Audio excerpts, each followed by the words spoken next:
Hey everybody, it's Miss Megan, and this is Sunday, May 17th, and we are going to be continuing our series in the book of Numbers for Sunday school.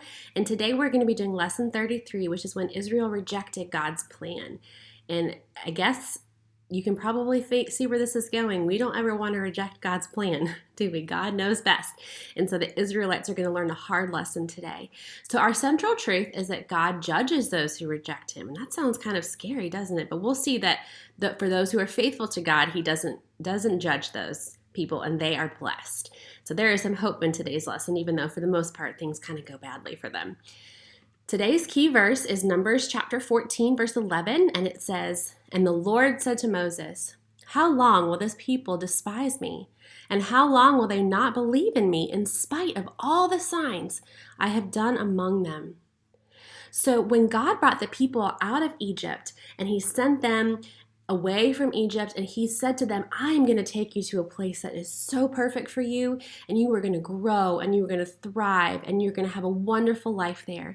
And he even tells them exactly where it's going to be. So in Exodus chapter 23, verse 31, it says, "I will establish your borders from the Red Sea to the Mediterranean Sea, and from the desert to the Euphrates River. I will give into your hands the people who live in the land, and you will drive them out before you." So God is telling them exactly where this promised land, we call it the promised land, this place that he has promised them is going to be. He tells them it's going to be from here to here to here to here. They knew exactly where they were going. And he said, don't even worry about the people you're going to find, because he knew there were people already living there, because this was a beautiful land and it was great for farming, great for people to grow. And so God said, don't worry about those people. I'm going to drive them out, and this is going to be your place. And guess what? The people still didn't trust him. So let's talk about the promised land. What was this going to be like?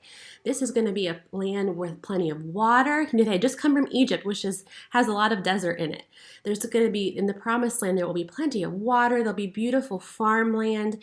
It's going to be a good climate. There's going to be space for them to spread out. This is just a perfect place that God has promised them, the promised land. And the Bible tells us it was going to be a land flowing with milk and honey. That doesn't mean that there's just going to be rivers of cow milk and bees everywhere creating honey. What that meant is that milk and honey to these people back then was like a special, beautiful treat, something that was just so delicious and so yummy. It was one of their favorite things. So God is saying to the people, I'm going to give you this perfect place. You have no idea how great this place is going to be, and I'm giving it to you because I love you and you are my people. So the people were really excited at first, and they started going towards the promised land. But as soon as they started hitting some troubles, they started forgetting what God had said and that God had promised this land to them. So they came upon some villages and cities that were built along. And of course, like we said, there are going to be people there already because it's a beautiful place and a lot of farmland. So there, of course, were going to be people they were going to run into. But remember, God promised them he would take care of that. But they did not trust him. And so they decided that they were going to send, when they started seeing all these cities and villages popping up along the way, they were scared. And they decided they were going to send 12 spies into the land to kind of look ahead and go ahead and see what was going to happen and what they might be facing when they come there. And so they sent one spy for each of the 12 tribes of Israel.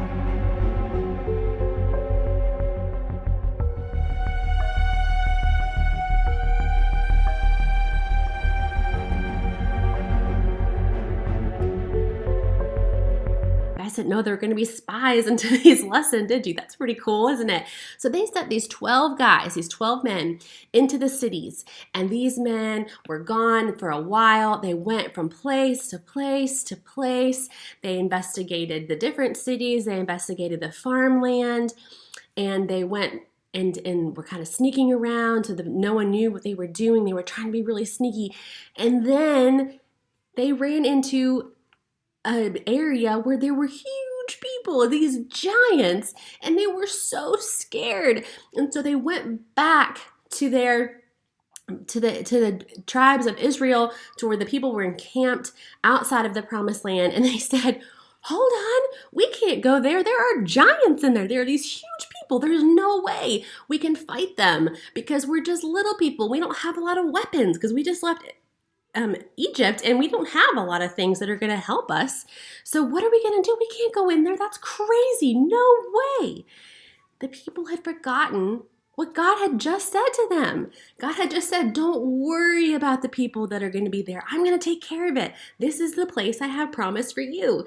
But they didn't trust God. They let their fears rule them. They let their fears rule their decisions. And so the people were saying, oh no, we'll just stay right here. Forget about the promised land. We're not going in there if there's giants. All except 2 of the spies. 2 of these men said, hey, wait a second though. This land really is amazing. Look at all this beautiful crops we brought back with us. It really is perfect. And God told us that he would take care of us. And look at what he already did for us back in Egypt and what he's done for us so far since we came out of there. We can trust God. We can do this. So especially this man here named Caleb. And then guess who the other one was? Joshua. So Joshua and Caleb, they were 2 of the spies, and they said, no, it's okay. Yeah, it looks scary, but God already said he would take care of this. We can trust him. Look what he's already done for us. We can trust him, and we need to try, because this is what God, who brought us out of Egypt, has told us to do. And so the people kind of had this moment where they were kind of fighting amongst themselves. And this is another reason that God then said, you know what? Y'all can't trust me, so you're not going to be able to enter the promised land. The people tried to believe and decided to believe in the spies who were afraid, and they didn't trust God. And so those people that didn't trust him to provide and to take care of those giants and the other people that were in their way into the promised land, they never actually got to enter the promised land, except Caleb and Joshua. God said, Caleb and Joshua were faithful to me. They saw the giants, but they knew that what I had said would happen to them because I said I would provide for them. I will do that. And so Caleb and Joshua were 2 of the only adults that had left Egypt who were actually able to enter the promised land because they were so faithful. So we've learned today that even though some things can come in our way and we can be scared of things that we're seeing ahead of us, we can't let that determine how we respond. We have to trust God. If God says he's going to take care of us, we have to trust him, even if there are giants, even if there are scary things in front of us. If God has said in the Bible that he will protect us from these things, from evil people who try to tell us that God isn't real, or from just our sin. God has promised all of these things that he will protect us from if we trust in him. And the people learned that lesson. Some of them learned it in the hard way, right? That most of the Israelites that heard the report of the spies were never able to enter the promised land. But Joshua and Caleb, they were faithful and they saw the scary things and they trusted God anyways. And so they were the leaders that led the people into the promised land, and things really did go pretty well for them for a while, for the Israelites, once they were in the promised land. And the people, the descendants, their great-great-great-great-great-great-grandkids are still there today. And so obviously that's where God wanted them to be. So we're going to turn to our craft now. And our craft today is actually going to be something you can make from home with nothing else besides paper and crayons. So I'm going to go ahead and just do that right now. What you're going to do is we are going to be making spy glasses. So you're just going to take a piece of paper that looks like this, and you are going to write the words, I can trust God. I can trust God. Okay?